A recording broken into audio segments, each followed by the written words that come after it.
We've all wondered about those what ifs. What if there's an earthquake, a hurricane, or a fire?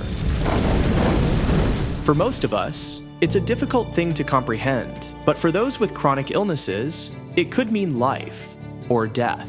We were moving out of an apartment, and a friend called and said, "You need to come home. There's a big fire." Wildfires around the Los Angeles area. The Palisades fire, The Hughes fire, the Eaton fire has burned 14. I texted my roommate. She very calmly was like, "Okay, so if we have to evacuate, what do you want me to take?" I said, "Get my diabetes supplies." We were getting evacuation orders. Nobody really knows if another fire is going to break out. When I got close, they said, "You can't go any further." Another policeman said, "You cannot go up." All I could think of was grab the insulin.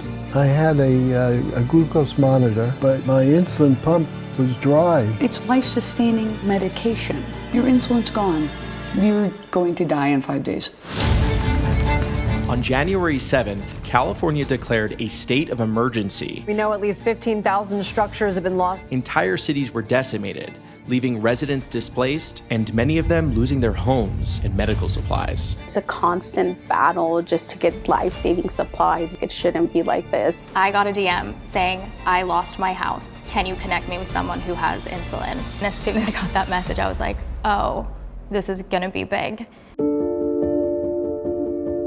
Medical offices and the healthcare system were overwhelmed, and a movement was sparked. Volunteers gathered and distributed life-saving medications across the city. Today, supported by Medtronic Diabetes, we're sharing the story of how it started and how the Type 1 community came to the rescue.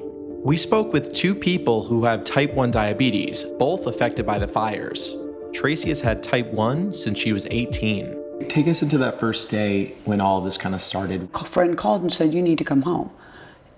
There's a big fire." And so I went home, and then my son got home before me, and when I got close, they said, "You can't go any further." So he got home. All I could think of was grab the insulin. I didn't say grab the passports, it was just grab the insulin.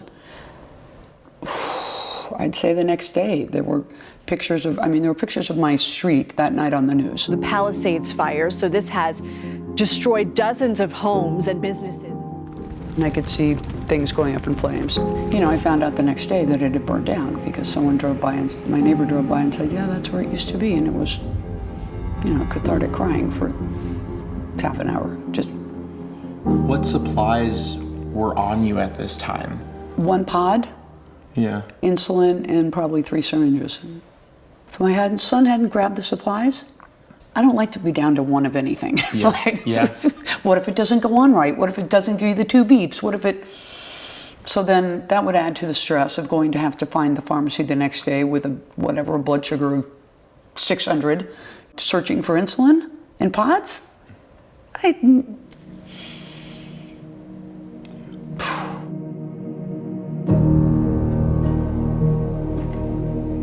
Abbott Krieger, a retired neurosurgeon, also lived in the Palisades.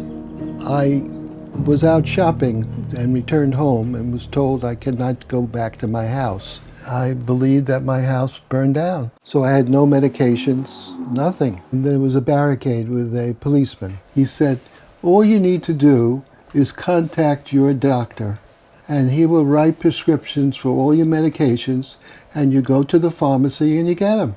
If only they knew that it's not always that simple. I knew it was not that simple. After all this happened, you contacted Yes. the mail order company to get supplies Yes. because And your they- supplies were unavailable. What happened? And they said, well, the first one that's due is in 3 weeks.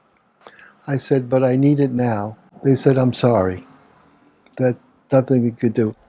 I had one sensor for my glucose monitor. I used it. And I needed to get some sensors. So I contacted one of the pharmaceutical companies, and they said, "Yes, we have it. But we can't get approval at this time. So it's going to cost you $500. So I said, "Okay, I desperately need it." After being tagged in an Instagram story that asked the community for extra supplies, I was made aware of a movement to gather the life-saving equipment and medications that victims of the fires needed to survive. First, there's Laura Pavlakovich. She runs a nonprofit called You're Just My Type, which led the charge in organizing and distributing supplies across Los Angeles. I got a DM saying, I lost my house. Can you connect me with someone who has insulin? And as soon as I got that message, I was like, oh, this is gonna be big. I noticed that Laura had posted asking and putting the request out to get supplies. It just said, comment below if you have diabetes supplies, comment below if you need them, if you've been affected by the fires. And I think the next morning it had over 100,000 views. I followed Laura on Instagram. Her and I have never met. Liz, who I had never spoken to, DM'd me and said, put me in, coach. I was like, I can help you run this. And I said, well, I'm in London right now, so let's talk. And I knew based on the scale of the disaster that it would need a scalable solution. I created Google Forms so that people could submit supplies needed, and the response was overwhelming. All of a sudden, we're getting all of these requests. Ultimately, we had over 500 people donate or offer to donate supplies from 35 states and 3 countries. We had a WhatsApp group of like the T1D fire responders that Liz started, and it was everyone that had reached out saying that they wanted to volunteer. I can come on this day, I have this many supplies, I'm happy to drive, let me know what you need, I'll come bring food. People were cataloging, they were taking inventory of all the supplies that came in, organizing all the supplies that were going out. There were people coming to drive and take supplies places. Everybody was contributing in the ways that they could, and Andrew came, and I immediately recognized he has disaster relief background and extraordinary communication skills. Let me pull him in. So I started working on tracking supplies with her and then doing volunteer coordination to make sure that we had a schedule in place for people to come every day and actually do the work of inventorying and organizing things. By the following Monday, our supplies doubled, and so we put a post out for where can we move? Not only do we need somewhere to store all of the supplies, but we also need somewhere people can start to come and pick up. And thankfully, we had the Culver City Mason Lodge and Masons reach out to us because one of their members is type 1 diabetic, and they saw the post and said, come over here, we're happy to host you. It's a part of what we do with service in our community. We have this center here where we can store all of our supplies, have people come in to receive supplies, and we've had quite a few people come through the doors, but we've also done over 30 home deliveries all across Los Angeles County over the last week. I was amazed at the work the volunteers had done to get supplies in the hands of those who drastically needed them. But I still couldn't understand why it was so difficult for patients to get medications through the normal channels. I spoke with Jocelyn Luna, who navigates the healthcare system every day to get patients the medications they need. It just came out of nowhere for a lot of patients who were evacuated within minutes, didn't have time to get any medication. So then from there, it's just immediately calling pharmacies, trying to get all of these supplies for patients. It wasn't a matter of like, okay, I have 24 hours to figure this out. It's like, no, I have to figure this out now because it's life-sustaining medication that they can't go without. What were some of these calls that you were making? Mainly with the pharmacies. The patient had recently filled it, so the pharmacies were like, well, we can't process this. It's refilled too soon.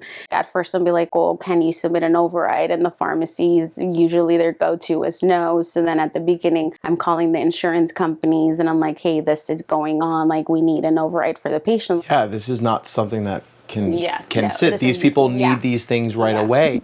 Jocelyn set it up so they would do an override, and I'm so grateful. She was the only one that understood my predicament. She actually had to obtain various medications in 4 different pharmacies. That took 3 additional days. What happened during those 3 days? Well, I just had to wait it out. Going without insulin for just a few days or having persistently high blood sugar can lead to long-term health complications, such as nerve damage or retinopathy. It can also trigger a serious condition called diabetic ketoacidosis, which could lead to death. It's a constant battle just to get life-saving supplies, and it shouldn't be like this. And I have type 1 diabetes myself, so it's like I understand it. I know what it's like to not have someone advocating for you, fighting for you. So to be able to make that difference, I mean, that's what it's all about. That's why I got into nursing. Medtronic Diabetes, an LA-based diabetes company, provided support for the sharing of these stories. Medtronic was acutely aware of the urgent need for action and was actively supporting its customers and employees that had been affected. We actually utilized our centralized headquarters in Northridge so that people could stop by and get their Medtronic supplies. We were able to do that for customers. In order to get in touch with physicians, we would work with local reps in the field as well to get supplies to customers. It took 2 days from when the fire started for California to direct health plans to assist those forced from their homes. The emergency measures allowed residents to refill medications without prior authorization at any pharmacy at no extra cost. It allowed pharmacists to provide necessary medications without a prescription, temporarily. Despite these measures, many patients remained skeptical of the system's ability to meet their needs. One of the gentlemen I spoke with, he didn't even know that he could call the supplier directly for emergency. Shipments were delayed because of the fires and because of the weather in the rest of the country. And so we were not going to have one person be worried about this if it could be avoided. If our medical system gave us the supplies that we need to feel comfortable, we would not have to do this one-on-one all the time.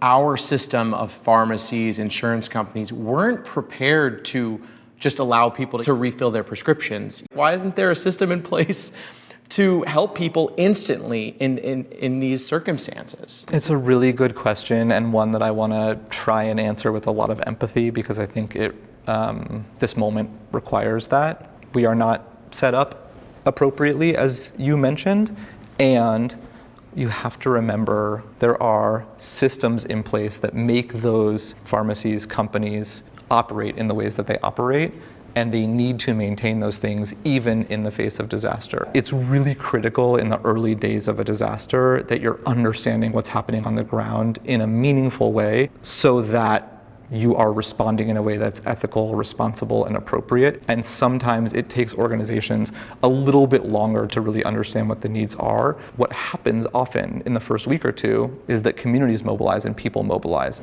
So this is actually a beautiful example of that, because people just showed up. As you can see, we have so many supplies that are amazing. Has your office thought about what advice you'd give to people in case something like this happened to them? I would say having at least like a week's worth of supplies. What would your advice be to anyone with type 1 diabetes on preparation? To keep some at a friend's house, carry more with me. Today, I don't know.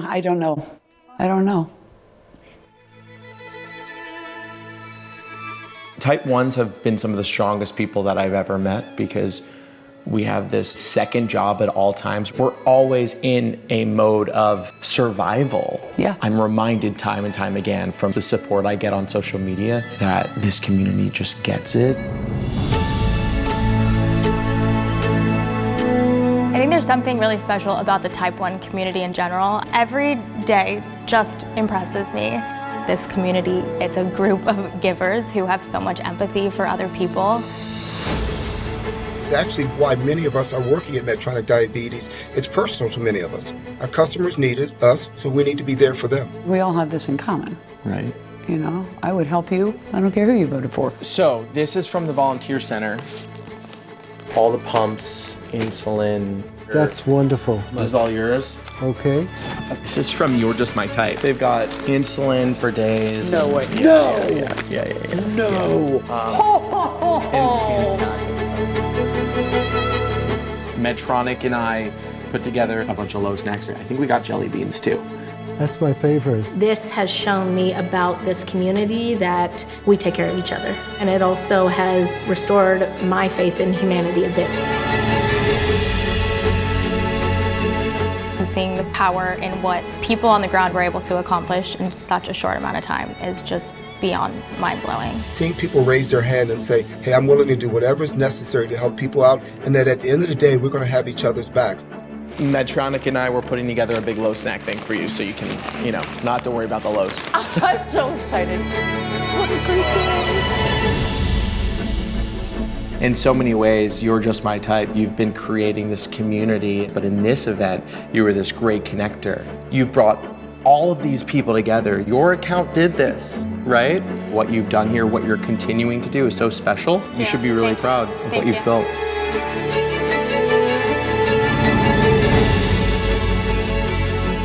As Los Angeles rises from the ashes, one thing remains clear.